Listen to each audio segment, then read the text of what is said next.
Hey what's up, I am doing nothing for media master studio channel. और दोस्तों स्वागत है आपके एफएल स्टूडियो 11 के बिगिनर स्टूडियो सीरीज के अंदर। दोस्तों इस वीडियो में हम बेसिकली बात करेंगे प्लेलिस्ट के ऊपर कि प्लेलिस्ट को हम कैसे यूज़ करते हैं, उसके ऊपर बात करेंगे। तो फर्स्ट ऑफ ऑल जैसे कि प्लेलिस्ट का मतलब क्या है।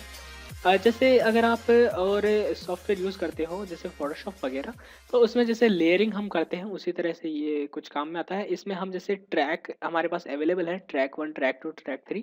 हम यहाँ पे जितने चाह देखें तो काफ़ी ट्रैक अवेलेबल है और हम एक्स्ट्रा भी ऐड कर सकते हैं। ओके। और इसमें होता क्या है कि जैसे हम इस ट्रैक 1 में कुछ साउंड को यहाँ पे डालते हैं, फिर कुछ को यहाँ पे, कुछ को यहाँ पे, और उन सबको जब हम प्ले करते हैं तो वो सारे साउंड एक साथ प्ले होते हैं।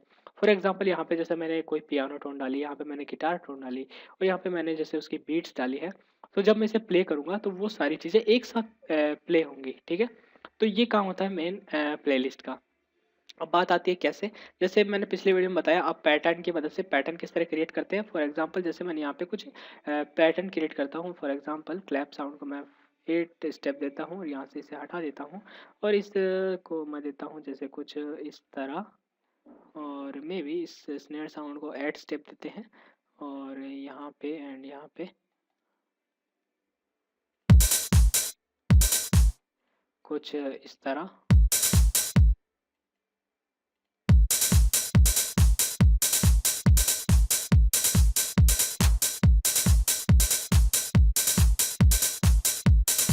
ओके, सो ये था मेन हमारा पैटर्न।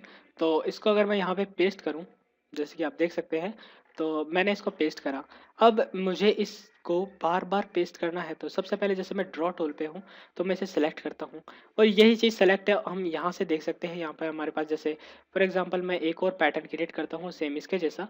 तो इसको जैसे मुझे सेलेक्ट करना है तो वो मैं इस सेलेक्ट टूल की मदद से सेलेक्ट कर सकता हूँ किसी भी पैटर्न को, बहुत सारे पैटर्न को, अगर मुझे उन्हें डिलीट करना है या इस तरह से। और या फिर एक शॉर्टकट है कि जैसे मैं इस ड्रॉ टूल पे हूँ, इसके लिए कीबोर्ड शॉर्टकट है पी। अगर ये कीबोर्ड शॉर्टकट आपके काम नहीं कर रहे हैं तो आप इस जो चेक बॉक्स है इनको अनचेक कर दें ताकि आपको वो कीबोर्ड शॉर्टकट काम करे। तो इसे मुझे किसी भी टूल में हूँ, चाहे मैं मुझे सेलेक्ट करना है तो मैं कंट्रोल की प्रेस करके भी सेलेक्ट कर सकता हूँ, ठीक है। इस तरह से बाकी जैसे मैं इस टूल पे हूँ तो ये अभी ये इसको पेस्ट कर देगा और राइट क्लिक करके मैं डिलीट कर सकता हूँ, ठीक है। इसको मैंने पेस्ट करा, राइट क्लिक करके डिलीट करा। सेलेक्ट करना है तो मैं सेलेक्ट टूल की मदद से इसे सेलेक्ट कर सकता हूँ। सेकंड हमारा ड्रॉ पेन टूल।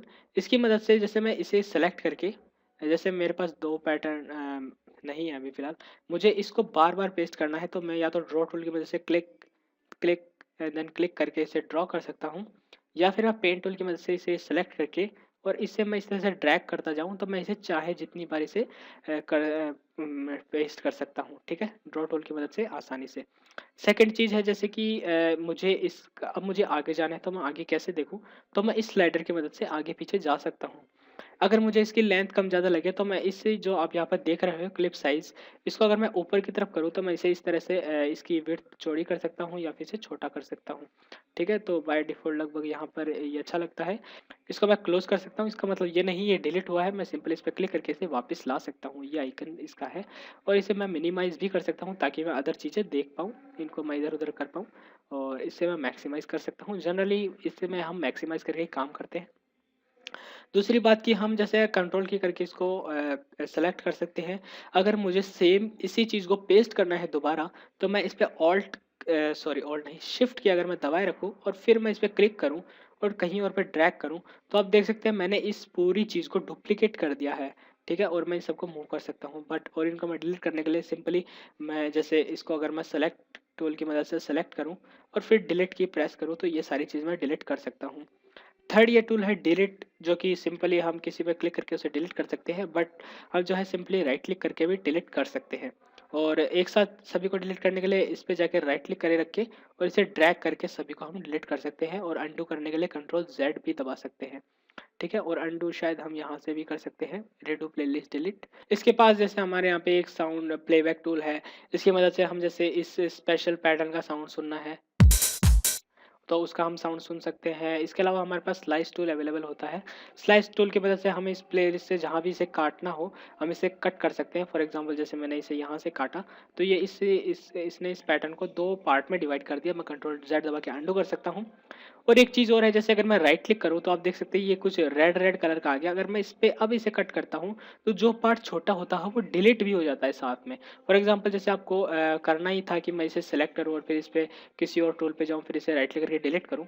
तो वो चीज़ जो है मैं सिंपली उस पे इस स्लाइस टूल की मदद से राइट क्लिक करके और इसे कट करके डिलीट कर सकता हूँ, ठीक है? तो ये था कि किस तरह। और स्नैपिंग की बात करें, तो जैसे अभी आप देखें तो ये जैसे-जैसे मैं लेके जाता हूँ तो ये स्नैप होता है ऑटोमेटिक। तो ये आप देखें तो ये छोटे-छोटे जो बॉक्सेस हैं, अगर आप लाइनें देख पा रहे हो, पता नहीं आप देख पा रहे हैं नहीं देख पा रहे मेरे रिकॉर्डिंग सॉफ्टवेयर की वजह से। बट इन लाइनों से स्नैप करता है, उन लाइनों की आपस की विड्थ जो है आप इस स्नैपिंग टू ग्रिड को चेंज कर सकते हैं। इसको अगर मैं बार पे लेके जाऊँ तो अभी बीच में कुछ स्पेसिंग नहीं दिखाई देगी, और अगर मैं इसे 1/6 तक लेके जाऊँ तो ये आपको बीच में काफ़ी चीज़ें दिखाई देंगी। ये जो स्नैपिंग है आप यहाँ से भी चेंज कर सकते हैं कि ये स्नैप कहाँ करे। आप अगर नन करेंगे तो ये स्नैप नहीं करेगा, और इसी तरह 1/6 करते हैं तो ये उस पे करेगा। बाय डिफ़ॉल्ट लाइन पे होता है तो लाइन पे ही हम रहने देंगे। और एक जो चीज़ मेन है कि जैसे आप इस प्लेलिस्ट के अंदर अपनी MP3 को फ़ाइल को कैसे इम्पोर्ट करें, ये काफ़ी मोस्ट इम्पोर्टेंट थिंग है, क्योंकि जैसे ज़्यादातर जो लोग हैं मेरे दोस्त हैं, वो सॉन्ग रिमिक्सिंग के लिए FL स्टूडियो को यूज़ करते हैं। तो आप उस सॉन्ग को इम्पोर्ट कैसे करें FL स्टूडियो में? उसके ऊपर बात करते हैं। तो उसका बड़ा सिंपल सा तरीका है, आप अपने फाइल एक्सप्लोरर में जाइए और जो भी आपको सॉन्ग इंपोर्ट करना है उसको सिंपली क्लिक करके इस प्लेलिस्ट के अंदर ड्रैग कीजिए, ठीक है? ना आप उसे मिक्सर में ड्रैग करेंगे, ना स्टेप सीक्वेंसर में, आप उसे इस प्लेलिस्ट के अंदर ड्रैग करेंगे और आप देख सकते हैं आपका ये जो साउंड है, सॉरी, ये जो है आ चुका है। और आप देख सकते हैं यहाँ से आप जिसे सिलेक्ट करेंगे वो हो जाएंगे, और ऑटोमेटिक ये चीज़ है ना आपकी इस ऑडियो क्लिप्स के अंदर आ चुकी है। यहाँ पे आप इसे देख सकते हैं। आप देख सकते हैं ये जो आपकी ऑडियो फाइल थी इसमें आ चुकी है। और इसके बाद में आप इस पे जो एडिटिंग स्टार्ट कर सकते हैं, आप इसे डिलीट कर सकते हैं, दोबारा पेस्ट कर सकते हैं, आप इसे स्लाइस कर सकते हैं इसका कोई पार्ट, और मे बी इसे इस तरह से डिलीट भी कर सकते हैं। और हाँ, स्लाइस टूल को जैसे आप देखें तो इस तरह से वर्टिकल स्लाइस कर रहा है, पर अगर आप शिफ्ट की दबाए रखें तो आप देख सकते हैं ये जो है अभी सिर्फ वर्टिकल लाइन बनी हुई है, वर्टिकल लाइन है। तो इस तरह से आप इसे यूज़ कर सकते हैं। हाँ, सेकंड एक और चीज़, आप इन ट्रैक को रीनेम भी कर सकते हैं। फॉर एग्ज़ाम्पल आप इन्हें रीनेम कर सकते हैं यहाँ से। जैसे मैं इसे लेता हूँ बेस लाइन, जो कि जैसे मान लीजिए हमने कोई सॉन्ग बना रहे हैं उसमें बेस लाइन है, उसके लिए हमने इसे रेड कलर दिया है, और हम इसके ऊपर एक सेट आइकन भी सेट कर सकते हैं। जैसे कि जैसे वोकल के लिए साइन था, या फिर जैसे म्यूज़िक के लिए वाला साइन है। इसके अलावा मैं इसमें जैसे पैटर्न ये ऐड करके इसके मैं ऑटो नेम भी कर सकता हूँ, ताकि उसके हिसाब से खुद का नाम एडजस्ट कर ले ये, इस तरह से। और एक चीज़ कि जब हम इसे प्ले करते हैं तो ये सारी चीज़ें एक साथ प्ले होती है। इसको प्ले करने के लिए आप इस प्ले पॉज़ पे क्लिक कर सकते हैं, या फिर आप इसी अपनी प्रीव्यू विंडो जो भी आपकी ये है, इसमें आप पैटर्न से इस सॉन्ग को सेलेक्ट करके प्ले कर सकते हैं, ठीक है? तो ये था बेसिकली किस तरह हम प्लेलिस्ट को यूज़ कर सकते हैं। So thanks for watching this video. I am doing nothing and I will see you next time.